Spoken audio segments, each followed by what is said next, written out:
ਅਗਲੀ ਖਬਰ ਜਿਹੜੀ ਆ ਬੜੀ ਵਿਚਿੱਤਰ ਆ ਤੇ ਬੜੀ ਹੈਰਾਨ ਕਰ ਦੇਣ ਵਾਲੀ ਆ। ਕੋਲੰਬੀਆ ਦੇ ਜੰਗਲ ਦੇ ਵਿੱਚ ਇੱਕ ਜਹਾਜ਼ ਜਿਹੜਾ ਉਹ ਹਾਦਸਾਗ੍ਰਸਤ ਹੋ ਗਿਆ ਸੀਗਾ। ਇਸ ਜਹਾਜ਼ ਦੇ ਵਿੱਚ ਘੱਟੋ-ਘੱਟ 14 ਜਾਣੇ ਤੇ ਜਿਹੜੇ ਆ ਉਹ ਬਚ ਗਏ ਸੀਗੇ। ਜਿਨ੍ਹਾਂ ਦੇ ਵਿੱਚ 9, 4 ਤੇ 1 ਸਾਲ ਦੀ ਉਮਰ ਦੇ 4 ਬੱਚੇ ਸੀਗੇ ਤੇ ਇਹ ਇਕੱਲੇ ਰਹਿ ਗਏ ਸੀਗੇ। ਐਮਾਜ਼ੋਨ ਦੇ ਜੰਗਲ ਬੜੇ ਵੱਡੇ ਆ। ਕੋਲੰਬੀਆ ਦੇ ਜੰਗਲ ਦੇ ਵਿੱਚ ਲਾਪਤਾ ਹੋਏ ਇਹ 4 ਬੱਚੇ ਜਿਹੜੇ ਆ 40 ਦਿਨਾਂ ਬਾਅਦ ਜਿਉਂਦੇ ਮਿਲ ਗਏ ਆ ਤੇ ਇਹ ਉਸ ਜਹਾਜ਼ ਦੇ ਵਿੱਚ ਸਵਾਰ ਸਨ ਜਿਹੜੇ ਐਮਾਜ਼ਨ ਦੇ ਜੰਗਲ ਦੇ ਵਿੱਚ ਕ੍ਰੈਸ਼ ਹੋ ਗਿਆ ਸੀ। ਬਹੁਤ ਸਾਰੇ ਲੋਕ ਮੰਨ ਰਹੇ ਨੇ ਕਿ ਇਹ ਕਿਸੇ ਚਮਤਕਾਰ ਤੋਂ ਘੱਟ ਨਹੀਂ ਹੈ। ਜਦਕਿ ਕੁਛ ਇਸ ਨੂੰ ਜੰਗਲ ਦੀ ਜ਼ਿੰਦਗੀ ਦਾ ਹਿੱਸਾ ਮੰਨ ਰਹੇ ਨੇ। ਦੱਖਣ ਪੂਰਬੀ ਕੋਲੰਬੀਆ ਦੇ 4 ਆਦੀਵਾਸੀ ਬੱਚਿਆਂ ਨੂੰ ਦੁਨੀਆ ਦੇ ਸਭ ਤੋਂ ਦੂਰ, ਸੰਘਣੇ ਤੇ ਘੱਟ ਪਹੁੰਚ ਵਾਲੇ ਜੰਗਲ ਦੇ ਵਿੱਚ ਇਹਨਾਂ ਬੱਚਿਆਂ ਨੇ ਘੱਟੋ ਘੱਟ 40 ਦਿਨ ਜਿਹੜੇ ਆ ਉਹ ਬਿਤਾਏ ਨੇ, 40 ਦਿਨ ਜਿਹੜੇ ਆ ਉਹ ਲੰਘਾਏ ਨੇ। ਇਹ 1 ਮਈ 2023 ਨੂੰ ਇਹ ਆਪਣੀ ਮਾਂ ਦੇ ਨਾਲ, ਆਪਣੀ ਦਾਦੀ ਦੇ ਨਾਲ ਇਹ ਬੱਚੇ ਜਿਹੜੇ ਆ ਉਹ ਇੱਕ ਛੋਟੇ ਜਿਹੇ ਜਹਾਜ਼ ਦੇ ਵਿੱਚ ਯਾਤਰਾ ਕਰ ਰਹੇ ਸੀਗੇ। ਇਹ ਜੰਗਲ ਦੇ ਵਿੱਚ ਕ੍ਰੈਸ਼ ਹੋ ਗਿਆ ਸੀਗਾ ਤੇ ਹੁਣ ਇਹਨਾਂ ਦੇ ਵਿੱਚ ਜਿੰਨੇ ਵੀ ਸਵਾਰ ਸੀਗੇ, ਇਹਦੇ ਵਿੱਚ ਇਹ ਸਾਰੇ ਜਣਿਆਂ ਦੀ ਮੌਤ ਹੋ ਗਈ ਸੀ।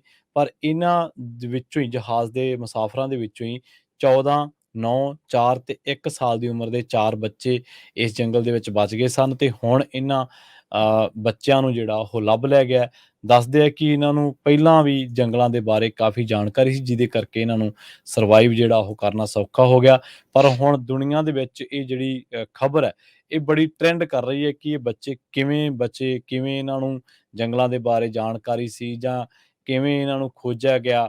ਇੱਕ ਤਾਂ 13 ਸਾਲ ਦੀ ਬੱਚੀ ਆ, ਉਹ ਕਹਿੰਦੇ ਕਿ ਉਹਨੇ ਦੱਸਿਆ ਦੂਜੇ ਜਵਾਕਾਂ ਨੂੰ ਕਿ ਕਿਹੜੇ ਫਲ ਤੁਸੀਂ ਖਾਣੇ ਆ, ਕਿਹੜੇ ਨਹੀਂ ਖਾਣੇ। ਇਹ ਕਹਿੰਦੇ ਕਿ ਜਦੋਂ ਇਹ ਅਸੀਂ, ਸਾਡੇ ਦਾਦੀ-ਦਾਦਾ ਨੇ ਸਾਨੂੰ ਦੱਸਿਆ ਸੀਗਾ ਕਿ ਜਿਹੜੇ ਫਲ ਜਿਹੜੇ ਆ ਜ਼ਹਿਰੀਲੇ ਆ। 13 ਸਾਲ ਦੀ ਬੱਚੀ ਆ, ਉਹਦਾ ਨਾਮ ਦੱਸਿਆ ਗਿਆ ਲੈਸਲੀ ਤੇ ਉਹਨੇ ਆਪਣੇ 3 ਭਰਾ ਜਿਹੜੇ 9 ਸਾਲ ਦਾ ਸੀ, ਇੱਕ 4 ਸਾਲ ਦਾ ਸੀ, 1 ਸਾਲ ਦਾ ਸੀ, ਉਹਨੇ ਦੇਖਭਾਲ ਕੀਤੀ ਤੇ ਦਾਦੀ ਉਹਦੀ ਅਕਸਰ ਦੱਸਦੀ ਰਹਿੰਦੀ ਸੀਗੀ ਕਿ ਜੰਗਲਾਂ ਦੇ ਵਿੱਚ ਜ਼ਿੰਦਗੀ ਕਿਵੇਂ ਕੱਟੀ ਦੀ ਹੈ ਤੇ ਉਹ ਸਰਵਾਈਵਲ ਗੇਮ ਹੈ ਇੱਕ, ਯਾਨੀ ਕਿ ਜੰਗਲਾਂ ਦੇ ਦਰਮਿਆਨ ਜਦੋਂ ਤੁਹਾਡੀ ਜ਼ਿੰਦਗੀ ਦੇ ਵਿੱਚ ਔਕੜਾਂ ਆਉਂਦੀਆਂ, ਮੁਸੀਬਤਾਂ ਆਉਂਦੀਆਂ, ਤੁਸੀਂ ਉਹਦੇ 'ਚ ਲੰਘਣਾ ਕਿਵੇਂ ਹੈ। ਤਾਂ ਇਹ ਵੀ ਸਾਨੂੰ ਸਿਖਾਇਆ ਗਿਆ ਸੀ। ਤੁਸੀਂ ਦੇਖੋ ਕਿ 14 ਸਾਲ ਦੀ ਬੱਚੀ ਜਾਣਦੀ ਹੈ ਕਿ ਕੈਂਪ ਕਿਵੇਂ ਬਣਾਉਣਾ ਹੈ। ਸੋ ਬੜੀ ਇਸ 'ਚ ਖਬਰ ਤੇ ਹੁਣ ਇਹ ਟਰੈਂਡ ਕਰ ਰਹੀ ਆ ਤੇ ਲੋਕ ਬੜੇ ਹੈਰਾਨ ਨੇ ਕਿ ਇੱਕ 13-14 ਸਾਲ ਦੀ ਬੱਚੀ ਨੂੰ ਇੰਨੀ ਜਾਣਕਾਰੀ ਤੇ ਉਹਨੂੰ ਪਤਾ ਹੈ ਕਿ ਮੁਸੀਬਤਾਂ ਔਕੜਾਂ ਦੇ ਵਿੱਚੋਂ ਕਿਵੇਂ ਲੰਘਣਾ ਹੈ ਤੇ ਇਹ ਐਮਾਜ਼ੋਨ ਦੇ ਜੰਗਲਾਂ ਦੇ ਹਵਾਲਿਆਂ ਦੇ ਨਾਲ ਇਹ ਜਿਹੜੀ ਦਿੱਕਤ ਹੈ ਤੇ 1 ਸਾਲ ਦਾ ਬੱਚਾ ਵੀ, ਉਹਨੇ ਵੀ ਸਰਵਾਈਵ ਕੀਤਾ। ਇਹਨਾਂ ਨੂੰ ਪਤਾ ਨਹੀਂ ਸੀਗਾ ਕਿ ਕੀ ਖਾਣਾ, ਕੀ ਖਾਣਾ, ਪਰ ਉਹ ਬੱਚੀ ਜਿਹੜੀ ਹੈ ਉਹ ਜ਼ਹਿਰੀਲੇ ਫਲ, ਤੁਹਾਨੂੰ ਤਾਂ ਪਤਾ ਹੀ ਹੈ ਕਿ ਜੰਗਲਾਂ ਦੇ ਵਿੱਚ ਹਜ਼ਾਰ ਤਰ੍ਹਾਂ ਦੇ ਫਲ ਹੁੰਦੇ ਨੇ, ਫਰੂਟ ਹੁੰਦੇ ਨੇ। ਤਾਂ ਉਹ ਕਹਿੰਦੇ ਕਿ ਅਸੀਂ ਜ਼ਹਿਰੀਲੇ ਫਲ ਨਹੀਂ ਖਾਧੇ, ਬਲਕਿ ਦੂਜੇ ਫਲ ਖਾਧੇ ਤੇ ਫਲਾਂ ਦੇ ਸਹਾਰੇ, ਪੱਤਿਆਂ ਦੇ ਸਹਾਰੇ, ਬੀਜਾਂ ਦੇ ਸਹਾਰੇ, ਜੜ੍ਹਾਂ ਦੇ ਸਹਾਰੇ ਇਹ ਪਾਣੀ ਪੀ-ਪੀ ਕੇ ਜਿਹੜੇ ਆ ਉਹ ਜਿਉਂਦੇ ਰਹੇ ਆ ਤੇ ਹੁਣ ਇਹਨਾਂ ਨੂੰ 4 ਬੱਚਿਆਂ ਨੂੰ ਰੈਸਕਿਊ ਕਰ ਲਿਆ ਗਿਆ ਕੋਲੰਬੀਆ ਦੇ ਐਮਾਜ਼ਨ ਜੰਗਲਾਂ ਦੇ ਵਿੱਚੋਂ।